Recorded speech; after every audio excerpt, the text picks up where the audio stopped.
আজ খুব গরম, বায়ুমণ্ডলের আর্দ্রতা খুব বেশি মনে হচ্ছে, খুব ঘাম হচ্ছে, জামা কাপড় শুকাচ্ছে না। আর্দ্রতা আর্দ্রতা কি বা হিউমিডিটি? বায়ুর অত্যন্ত গুরুত্বপূর্ণ উপাদান হচ্ছে আর্দ্রতা। আর্দ্রতা মূলত বায়ুতে জলীয় বাষ্পের পরিমাণ নির্দেশ করে। আবার বায়ুতে জলীয় বাষ্পের পরিমাণের উপর স্থানীয় আবহাওয়া বহুলাংশে নির্ভরশীল। বায়ুর আর্দ্রতার উপর বৃষ্টিপাত ও শুষ্কতা নির্দেশ করে। আর্দ্রতার ইংরেজি শব্দ হচ্ছে হিউমিডিটি। আর্দ্রতা কাকে বলে? বায়ুতে জলীয় বাষ্পের উপস্থিতিকে আর্দ্রতা বলে, অর্থাৎ বাতাসে জলীয় বাষ্প ধারণ করাই হলো আর্দ্রতা। উষ্ণতার হ্রাস বৃদ্ধির সাথে সাথে বায়ুর জলীয় বাষ্প ধারণের ক্ষমতাও পরিবর্তিত হয়। বায়ুর তাপ বৃদ্ধি পেলে এর জলীয় বাষ্প ধারণ ক্ষমতাও বৃদ্ধি পায় এবং তাপ হ্রাস পেলে জলীয় বাষ্প ধারণ করার ক্ষমতাও হ্রাস পায় বা কমে যায়। অবশ্য তাপ যে হারে বৃদ্ধি পায় তা অপেক্ষা বায়ুর জলীয় বাষ্প ধারণ করার ক্ষমতা অধিক হারে বৃদ্ধি পায়, যার ফলে গ্রীষ্মকালে বায়ু শীতকালের বায়ু অপেক্ষা অধিক জলীয় বাষ্প ধারণ করতে সক্ষম।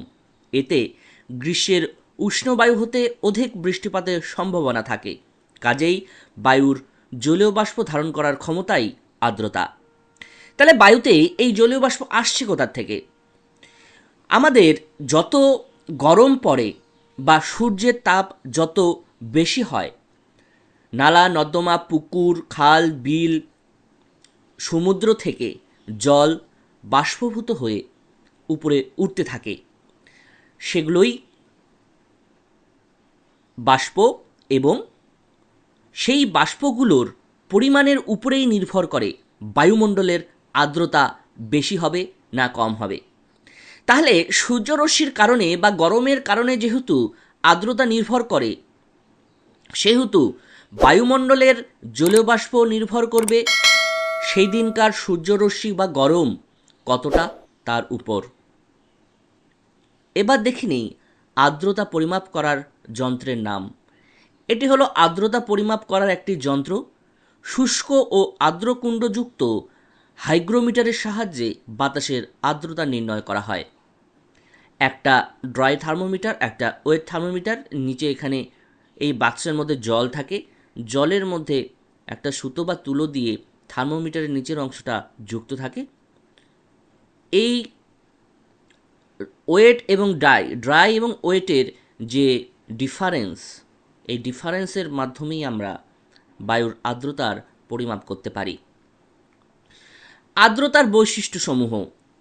বায়ুর উষ্ণতার উপর আর্দ্রতা নির্ভর করে, কারণ উষ্ণতা বৃদ্ধি পেলে আর্দ্রতা বৃদ্ধি পাবে। আর্দ্রতা মানে কি? বায়ুমণ্ডলের জলীয় বাষ্প। আর বায়ুমণ্ডলের জলীয় বাষ্প কিসের উপরে নির্ভর করবে? সূর্যরশ্মি এবং গরম। সূর্যরশ্মি এবং গরম বলতে আমাদের সেদিনকার সূর্য কতটা প্রখরভাবে পড়ছে এবং কতটা গরম তার উপরে নির্ভর করেই জল কিন্তু বাষ্পভূত হবে। আর জল বাষ্পভূত হলে জল বায়ুমণ্ডলের ধূলিকণার সঙ্গে মিশে বাতাসে ভেসে বেড়াবে, আর তার পরিমাণের উপরে নির্ভর করবে বায়ুমণ্ডলের আর্দ্রতা। আর্দ্রতা বৃদ্ধি পায় উষ্ণতা বৃদ্ধি পেলে, উষ্ণতা হ্রাস পেলে আর্দ্রতা হ্রাস পায়। বৈশিষ্ট্যসমূহের মধ্যে 1 নম্বর বৈশিষ্ট্য, বৃষ্টিপাতকে বায়ুর আর্দ্রতা নির্ণয় করে, যার কারণে শীতকাল অপেক্ষায় গ্রীষ্মকালে বৃষ্টিপাতের সম্ভাবনা বেশি হয়। বৃষ্টিপাত কিসের মাধ্যমে হয়? বৃষ্টিপাত মেঘ থেকে হয়। মেঘ কি থেকে সৃষ্টি হয়? এই জলীয় বাষ্পগুলো উপরে উঠে ঘনীভূত হয়ে মেঘের সৃষ্টি করে। তাহলে বুঝতে পারছি জল যত বেশি বাষ্পভূত হবে মেঘ তত বেশি তৈরি হবে, আর তার থেকে বৃষ্টি হবে। শুধু যে নদী, নালা, খাল, বিল, পুকুর, সমুদ্র থেকে জল বাষ্পভূত হচ্ছে তা নয়। যেখানে বন জঙ্গলের পরিমাণ বেশি সেখানে কিন্তু গাছপালা উষ্ণতার উপরে নির্ভর করে খাদ্য তৈরি করে এবং গাছের শিকড় দিয়ে যে জল বা মিনারেলসগুলো তুলে সে তার পাতার মধ্যে খাদ্যগুলো তৈরি করছে, সেই খাদ্য তৈরির সময়ও কিন্তু গাছপালা কী করছে? তার গাছ থেকে কিন্তু পাতা থেকে কিন্তু প্রচুর পরিমাণে জলীয় বাষ্প বাতাসে মিশিয়ে দিচ্ছে। আমরা যখন রান্না করি তখন রান্নার থেকে যে ধোঁয়াগুলো বেরোয়, জলীয় বাষ্পগুলো বেরোয়, ঠিক একই রকমভাবেই গাছ যখন তার পাতায় রান্না করে, যেহেতু আমরা গাছের পাতাকে রান্নাঘর বলি, গাছের রান্নাঘর, সেই সময়ও কিন্তু গাছ তার পাতা থেকে প্রচুর পরিমাণে জলীয় বাষ্প বাতাসে মিশিয়ে দেয়। তাহলে সব জলীয় বাষ্প বাতাসে মিশে উপরে উঠে ঠান্ডা হয়ে মেঘ সৃষ্টি হয়। মেঘ যত বেশি সৃষ্টি হবে ঘনীভূত হয়ে, সে অধঃপতনের মাধ্যমে বৃষ্টিপাত ঘটাবে।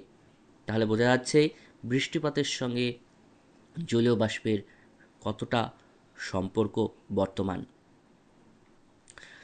জলীয় বাষ্পের উপর বায়ুর আর্দ্রতা নির্ভর করে, কেননা জলীয় বাষ্পের পরিমাণ বৃদ্ধি পেলে আর্দ্রতা বৃদ্ধি পায় এবং জলীয় বাষ্পের পরিমাণ হ্রাস পেলে আর্দ্রতাও হ্রাস পায়। সেজন্য শীতকালে কিন্তু বায়ুমণ্ডলে জলীয় বাষ্পের পরিমাণ কম থাকে।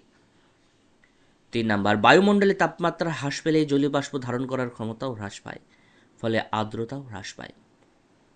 4 নাম্বার, বায়ুমণ্ডলের তাপমাত্রা বৃদ্ধি পেলে জলীয় বাষ্প ধারণ করার ক্ষমতাও হ্রাস পায়, ফলে আর্দ্রতাও বৃদ্ধি পায়। বায়ুমণ্ডলের তাপমাত্রা বৃদ্ধি পেলে জলীয় বাষ্পের ধারণ ক্ষমতা বৃদ্ধি পায়, ফলে আর্দ্রতাও বৃদ্ধি পায়। বায়ুর আর্দ্রতা ও উষ্ণতার সম্পর্ক।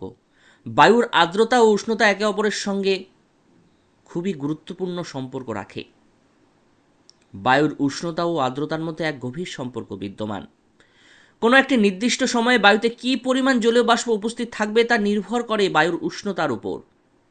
বায়ুর উষ্ণতা বৃদ্ধি পেলে বায়ুর জলীয় বাষ্প ধারণ ক্ষমতাও বৃদ্ধি পায়, আবার তাপমাত্রা হ্রাস পেলে বা জলীয় বাষ্প ধারণ করার ক্ষমতা কমে যায়, অর্থাৎ বায়ুর আর্দ্রতাও কিন্তু হ্রাস পায়।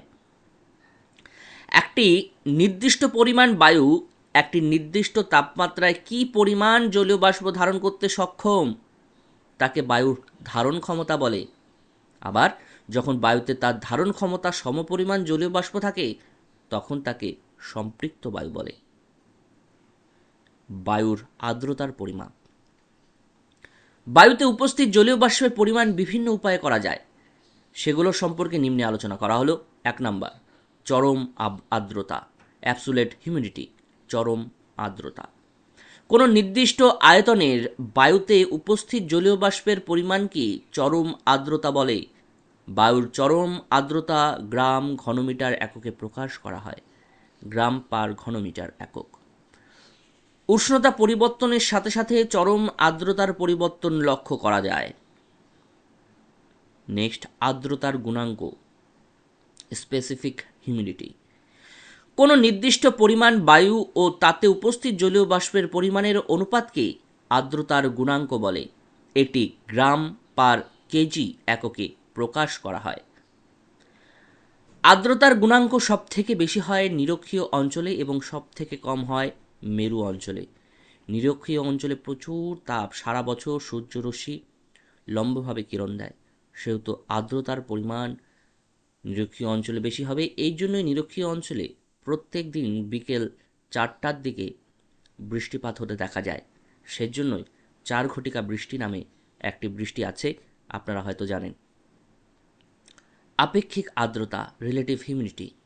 নির্দিষ্ট উষ্ণতায় নির্দিষ্ট পরিমাণ বায়ুতে উপস্থিত প্রকৃত জলীয় বাষ্পের পরিমাণ ও একই উষ্ণতায় ওই পরিমাণ বায়ুকে সম্পৃক্ত করতে যে পরিমাণ জলীয় বাষ্পের প্রয়োজন হয় তার অনুপাতকে আপেক্ষিক আর্দ্রতা বলে। আপেক্ষিক আর্দ্রতা শতকরা এককে প্রকাশ করা হয়। সম্পৃক্ত বায়ুর আপেক্ষিক আর্দ্রতা 100% হয়। নিরক্ষীয় অঞ্চলে বায়ুর আপেক্ষিক আর্দ্রতা সব থেকে বেশি। হাইগ্রোমিটার যন্ত্রের সাহায্যে বায়ুর আপেক্ষিক আর্দ্রতা পরিমাপ করা হয়ে থাকে। তাহলে বায়ুর আর্দ্রতার পরিমাণ নিরক্ষীয় অঞ্চলে বেশি, কারণ নিরক্ষীয় অঞ্চলে সারা বছর লম্বভাবে কিরণ দেয় এবং গরম প্রচণ্ড থাকে। আর গরম প্রচণ্ড থাকার কারণে জলীয় বাষ্পের পরিমাণ বেশি থাকে, সেহেতু সেখানে আর্দ্রতার পরিমাণ বেশি থাকে। কিন্তু মেরু অঞ্চলে সূর্যরশ্মি প্রায় পৌঁছয় না বলে চলে, সারা বছর ঠান্ডা থাকে। তাহলে সেখানে বায়ুমণ্ডলে জলীয় বাষ্পে মেশার পরিমাণ খুবই কম থাকবে। সেজন্য দেখবেন শীতকালে আমাদের ঠোঁট মুখ ফেটে যায়, কারণ বায়ুমণ্ডলের আর্দ্রতা থাকে না বললেই চলে। সেহেতু শরীরের যে আর্দ্রতা, সেই আর্দ্রতা টেনে নেয় বায়ুমণ্ডল।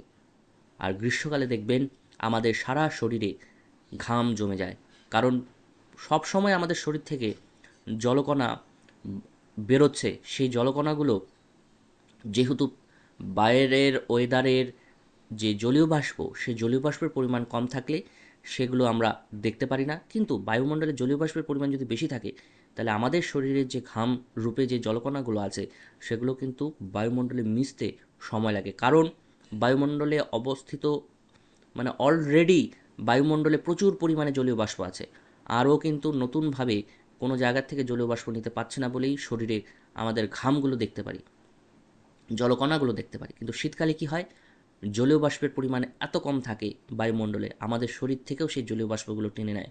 এর ফলে কি হয়, ফলস্বরূপ আমাদের ঠোঁট ফেটে যায়, আরও অনেক কিছু সমস্যা দেখা যায়, হাত ড্রাই থাকে, মুখ ড্রাই থাকে, সবসময় আমরা ক্রিম মাখি।